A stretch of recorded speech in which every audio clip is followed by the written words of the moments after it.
Hello friends, good afternoon.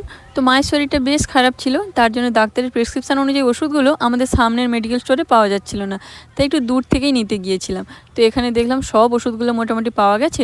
আর ফেরার পথে ভাবলাম অনেকটা দেরিও হয়ে গেছে, বাড়ি গিয়ে আর রান্না করবো না, একটু বিরিয়ানি নিয়ে রাতের খাবারে বিরিয়ানিটা কিন্তু বেশ ভালো লাগে। তাই রান্না যাতে না করতে হয়, আমি কিন্তু কষ্ট করে একটু ওই লম্বা লাইনেই দাঁড়িয়ে গেলাম। আমাদের জন্য নিয়েছিলাম 3টে বিরিয়ানির পার্সেল, আর মায়ের জন্য নিয়েছিলাম একটা চাউমিনের পার্সেল। কারণ চাউমিনটা মা বেশ পছন্দ করে, আর দোকানে যেহেতু চিকেন থাকে তাই আমার মা তো খায় না, বাড়িতে বানালে খায়।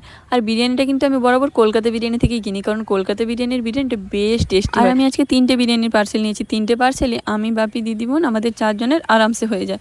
তো সেই জন্যই। আর 2টো পার্সেল খুলে দেখলাম, 2টোতে সলিড পিস দিয়েছে, আর লাস্টেরটাতে খুলে দেখলাম এতে একটা লেগ পিস দিয়েছে।